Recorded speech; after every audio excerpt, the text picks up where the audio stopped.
I have some big problem with this interview between Tom Bradby and Harry. Number one problem is that Tom Bradby, he called Harry the author of the book. Now we know Spare, the book, was written by a ghost writer. Nevertheless, Tom Bradby, he emphasized no, author was Harry and that he deserves all the praise. In other words, it was Harry who put all the pieces together in order to present his truth.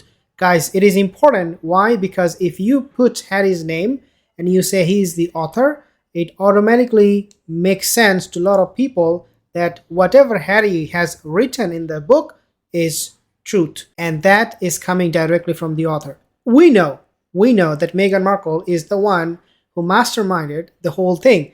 A lot of theories out there who wrote the book in reality, but now we are seeing that they're giving all the credit to Harry because that way they can say that this is Harry's account. So Tom Bradby, when he said Harry is the author, he's not only twisting a fact, but he's also trying to manipulate people's understanding about the whole situation, especially when it comes to Harry's experience with his own family members. Number two, before we move on, most of my viewers are not subscribed. If you are one of them, consider to subscribe.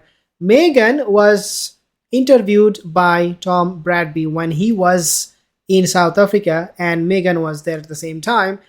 What question he asked to Meghan was very shocking. He asked Meghan about herself. Tell me how you feel. Tell me your experience. When he should have asked Meghan about the South Africa, the culture there, her mission there, what she was doing there for the monarchy.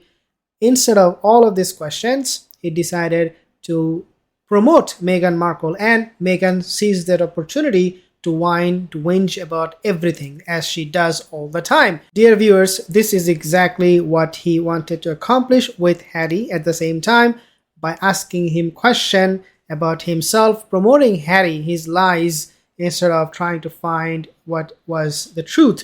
King Charles, we know, when he gave his Christmas message, he chose to go with BBC. He did not go with iTV or Tom Bradby, as some people have expected.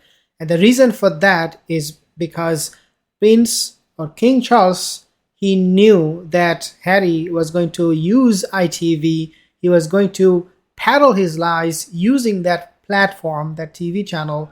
And so King Charles, very smart move, he decided to go with BBC shows that really ITV is anti-monarchy, and that ITV will do, especially Tom Bradby, will do anything possible to discredit the monarchy and to promote Meghan and Harry. Number four, William, we know, he also had a very good relationship with ITV, with Tom Bradby. As soon as Tom Bradby found out that the Megxit took place, he decided to side with none other than Harry. And he cut ties, and ITV even, they cut ties with William, Prince William altogether. The reason for that is because they never liked the British monarchy. They never liked the idea of promoting truth. Instead, they liked the idea of telling all the lies porky is possible.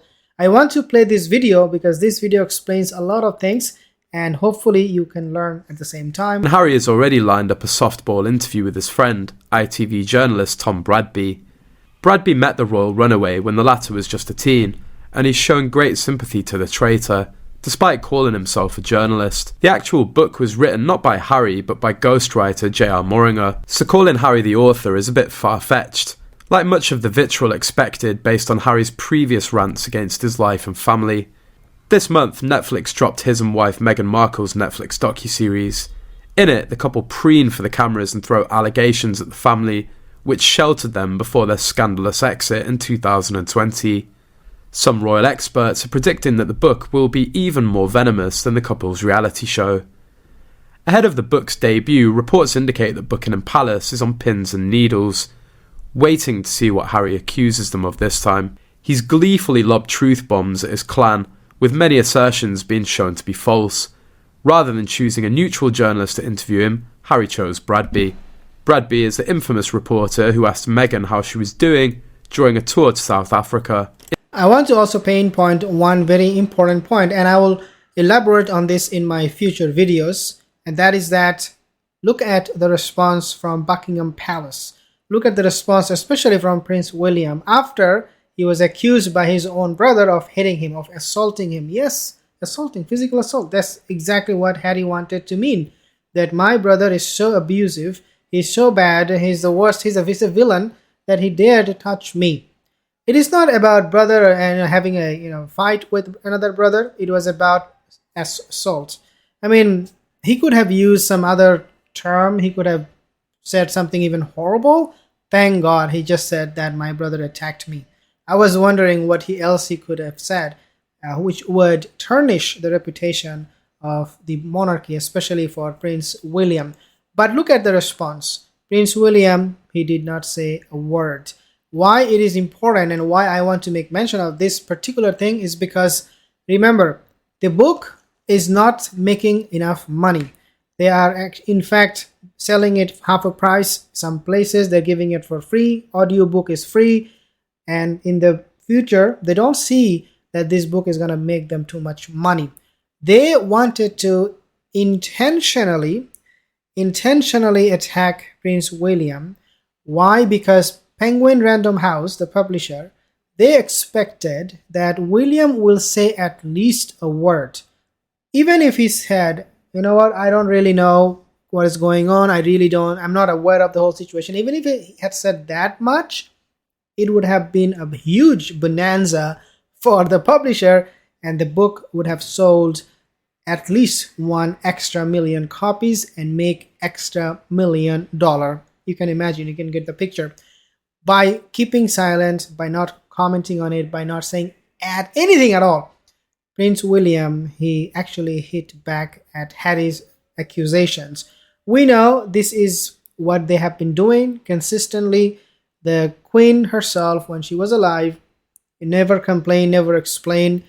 They are silent this time as well. What they will do in the future is the same thing, which is expected, and that is that Harry and Meghan will come up with new parkies.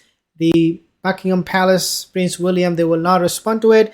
They will become even more livid. They will act like a kid even more and throw tantrum at their family members, and then ending up making up more stories, more lies about their own family members.